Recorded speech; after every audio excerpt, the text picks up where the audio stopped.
ಆತ್ಮೀಯ H16 news ಅರ್ಥಾತ್ ಹೇ ಸೀತಾರಾಮ್ ನ್ಯೂಸದ ವೀಕ್ಷಕರೇ, ನಾನು ನಿಮ್ಮವ ಎಂ ಆಯುಧ ಮಲ್ಲಪ್ಪ ಜೊತೆ ಅವರು.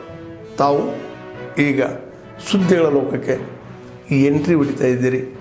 ಈ ಸುದ್ದಿಗಳನ್ನು ಪ್ರತಿಯೊಂದು ನೋಡೋ ಜೊತೆಗೆ ನಿಮ್ಮ ಅಭಿಪ್ರಾಯಗಳನ್ನು ಹಚ್ತಾ ಇರಿ. ಯಾಕಂದರೆ ಈ ಸುದ್ದಿಗಳು ನಿಮಗಾಗಿ, ನಿಮ್ಮ ಬದುಕಿಗಾಗಿ, ನಿಮ್ಮ ವೈಚಾರಿಕೆಗಾಗಿ, ನಿಮ್ಮ ತಿಳುವಳಿಕೆಗಾಗಿ ಅನ್ನೋದು ನಿಮಗೂ ಗೊತ್ತು.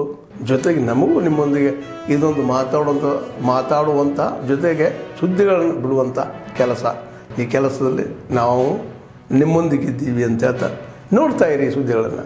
ವಿಷಯದಲ್ಲಿ ರಾಜ್ಯ ಸರ್ಕಾರ ಮತ್ತು ಕೇಂದ್ರ ಸರ್ಕಾರ ಚರ್ಚೆ ಕೂತ್ಕೋಬೇಕಾಗಿದೆ.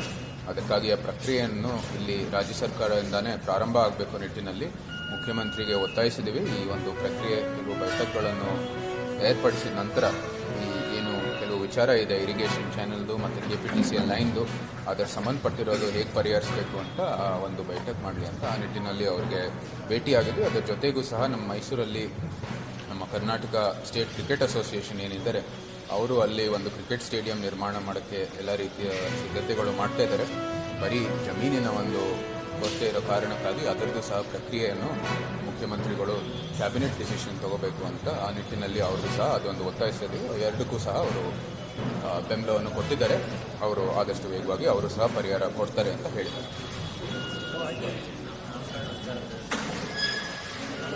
ನಮ್ಮ ನಿಲುವು ಇದ್ರ ಭಾಳ ಸ್ಪಷ್ಟವಾಗಿದೆ. ಇನ್ನು ಅವರು ಪ್ರಿನ್ಸೆಸ್ ರೋಡನ್ನು ನಾಮಕರಣ ಮಾಡೋಕ್ಕೆ ಮುಂದುವರಿತಾ ಇದ್ದಾರೆ. ಅದನ್ನ ನಾವು ಖಂಡಿಸಿದ್ದೀವಿ.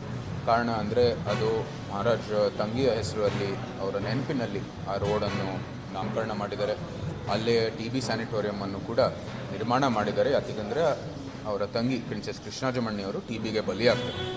ಅದಕ್ಕಾಗಿ ಅವರು ಮತ್ತು 3 ಮಗಳನ್ನು ಸಹ TBಗೆ ಬಲಿಯಾಗ್ತಾರೆ. ಆ ನೆನಪಿನಲ್ಲಿ ಮತ್ತು ಆ TB ಸ್ಯಾನಿಟೋರಿಯಂ ಏನು ಕೊಡುಗೆ ಇದೆ ಆ ನಿಟ್ಟಿನಲ್ಲಿ ಅದರ ರಸ್ತೆಯನ್ನು ಪ್ರಿನ್ಸೆಸ್ ರೋಡ್ ಅಂತ ನಾಮಕರಣ ಮಾಡಿದ್ದಾರೆ.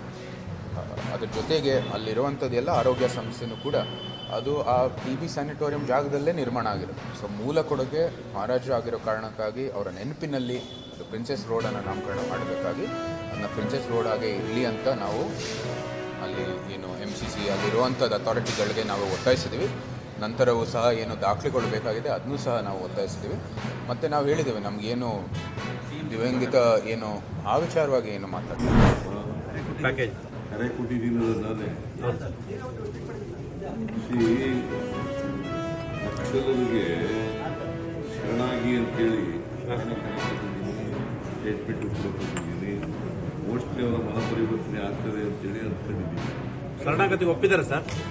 ನನ್ನ ಜೊತೆ ಮಾತಾಡಿಲ್ಲ, ಆಗ ಸಾಧ್ಯತೆ ಇದೆ. Sir, Kumaraswamy alleges 60% commission charges against your government, sir. Kumaraswamy 60% corruption charges. But ನಿಮಗೇನಾದ್ರು ತೋರಿಸಲ್ಲ. ಸರ್, ಬೊಮ್ಮಾಯಿ ಹೇಳ್ತಾರೆ ನಮ್ಮ ಮೇಲೆ 40% ಮಾಡಿದ್ರು, ಆಗ ದಾಖಲೆ ಕೊಟ್ಟಿದ್ದಾರೆ ಅಂತ ಕೇಳ್ತಿದ್ದಾರೆ.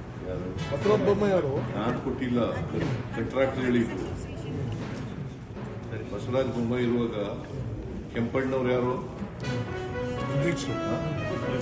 ಗುತ್ತಿಗೆದಾರ ಸಂಘದ ಅಧ್ಯಕ್ಷರು ಅವರು ಹೇಳಿದ್ದಾರೆ. ನಾನು ಹೇಳಿದ್ದು ಅಲ್ಲ, ನೀವು ಹೇಳಿದ್ದು ಮೊದಲ ಹೇಳಿದವರು ಅವರು. ಕಮಿಷನ್ ಕೊಡೋರು ಯಾರು? Contract ತಗೊಳ್ಳೋರ sir? ತಗೊಳ್ಳೋರು ಇದು ಸರ್ಕಾರದವರು. ಬಿಜೆಪಿ ಅವರು ತಗೊಂಡಿದ್ದಾರೆ ಅಂತ ಹೇಳಿದ್ದು. ಸಂಬಂಧಿಸಿದಂತೆ ಕೇಸ್ ನಮ್ಮ ಕಡೆಗೆ ಬಂದಿರುವುದರಿಂದ ಆಲ್ರೆಡಿ ರಾಜ್ಯ ಸರ್ಕಾರವು ತಮ್ಮ ವತಿಯಿಂದ ಮಾರ್ಗಸೂಚಿ ಡೂಸ್ ಆ್ಯಂಡ್ ಡೋಂಟ್ಸ್ ಏನು ಮಾಡಬೇಕು ಏನು ಮಾಡಬಾರ್ದು ಅಂತ ಈಗಾಗಲೇ ರಿಲೀಸ್ ಮಾಡಿದ್ದಾರೆ. ನಮಗೂ ಕೂಡ ಪ್ರೆಸ್ ಕಾನ್ಫರೆನ್ಸ್ ಮಾಡಿ ತಿಳಿಸಿದ್ದಾರೆ. ಹೀಗಾಗಿ ನಮಗೂ ಕೂಡ ಸೇಮೆ ಇದೆ.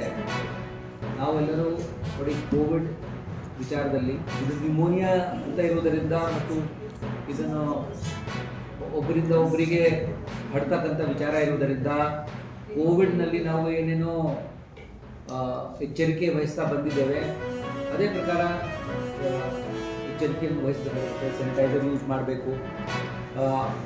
ನಮಗೆ ಈ ಕಫ ಮತ್ತು ನೆಗಡಿ ಬಂದಾಗ ಅದನ್ನು ಸಾರ್ವಜನಿಕ ಜಾಗದಲ್ಲಿ ಅವಾಯ್ಡ್ ಮಾಡಬೇಕು. ಬೇರೆಯವರಿಗೆ ಇನ್ಫೆಕ್ಷನ್ ಆಗಲಿಕ್ಕೆ ಕಾರಣ ಆಗ್ಬೋದು. ಇದಕ್ಕಾಗಿ ನಾವು ಹೋಗಬಾರ್ದು. ಮಾಡುವಾಗ ಟಿಶ್ಯೂ ಪೇಪರು, ಹ್ಯಾಂಕರ್ಚೀವ್ಸು ಇತ್ಯಾದಿ ಇತ್ಯಾದಿ ಬಳಸಬೇಕು. ಮಾಸ್ಕ್ ಮಾಡ್ತೀರಾ ಇನ್ನೂ ಅದು ಕೊಡ್ತೀರಾ ಅಂದರೆ ಇನ್ನೂ ಚೆನ್ನಾಗಿರುತ್ತದೆ. ಸೊ ಅದು ಎಲ್ಲ ವಿಚಾರ. ಹೇಗೆ ನಾವು ಸ್ಯಾನಿಟರಿ ಕಂಡೀಷನ್ಸ್ ಹೇಗೆ ಇಟ್ಕೊಳ್ಬೇಕು,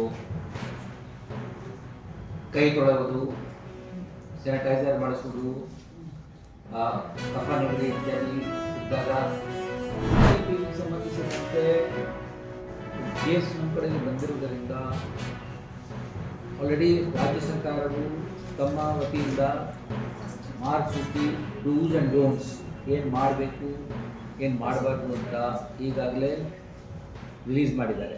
ತಮಗೂ ಕೂಡ ಪ್ರೆಸ್ ಕಾನ್ಫರೆನ್ಸ್ ಮಾಡಿ ತಿಳಿಸಿದ್ದಾರೆ. ಹೀಗಾಗಿ ನಮಗೂ ಕೂಡ ಸೇವೆ ಇದೆ. ನಾವೆಲ್ಲರೂ ನೋಡಿ ಕೋವಿಡ್ ವಿಚಾರದಲ್ಲಿ ಇದು ನ್ಯೂಮೋನಿಯಾ ಅಂತ ಇರುವುದರಿಂದ ಮತ್ತು ಇದನ್ನು ಒಬ್ಬರಿಂದ ಒಬ್ಬರಿಗೆ ಹರಡ್ತಕ್ಕಂಥ ವಿಚಾರ ಇರುವುದರಿಂದ ಕೋವಿಡ್ನಲ್ಲಿ ನಾವು ಏನೇನೋ ಎಚ್ಚರಿಕೆ ವಹಿಸ್ತಾ ಬಂದಿದ್ದೇವೆ. ಅದೇ ಪ್ರಕಾರ ಎಚ್ಚರಿಕೆಯನ್ನು ವಹಿಸಬೇಕಾಗುತ್ತೆ. ಸ್ಯಾನಿಟೈಸರ್ ಯೂಸ್ ಮಾಡಬೇಕು. ನಮಗೆ ಈ ಕಫ ಮತ್ತು ನೆಗಡಿ ಬಂದಾಗ ಅದನ್ನು ಆ ಜಾಗವನ್ನು ಸಾರ್ವಜನಿಕ ಜಾಗದಲ್ಲಿ ಅವಾಯ್ಡ್ ಮಾಡಬೇಕು. ಮತ್ತು ಬೇರೆಯವರಿಗೆ ಇನ್ಫೆಕ್ಷನ್ ಆಗಲಿಕ್ಕೆ ಕಾರಣ ಆಗ್ಬೋದು. ಇದಕ್ಕಾಗಿ ನಾವು ಹೋಗಬಾರ್ದು. ಮಾಡುವಾಗ ನೀವು ಟಿಶ್ಯೂ ಪೇಪರು, ಹ್ಯಾಂಕರ್ಚೀವ್ಸು ಇತ್ಯಾದಿ ಇತ್ಯಾದಿ ಬಳಸಬೇಕು. ಮಾಸ್ಕ್ ಮಾಡ್ತೀರಾ ಇನ್ನೂ ಅದು ಕೊಡ್ತೀರಾ ಅಂದರೆ ಇನ್ನೂ ಚೆನ್ನಾಗಿರುತ್ತದೆ. ಸೊ ಅದು ಎಲ್ಲ ವಿಚಾರ.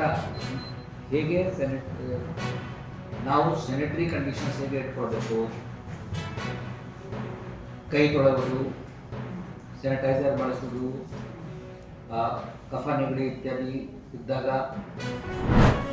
ಆದ್ಮೇಲೆ ಎಲ್ಲ ಸುದ್ದಿಗಳನ್ನು ನೋಡಿದ್ರಲ್ಲ, ಏನು ಅನಿಸ್ತು ನಿಮಗೆ?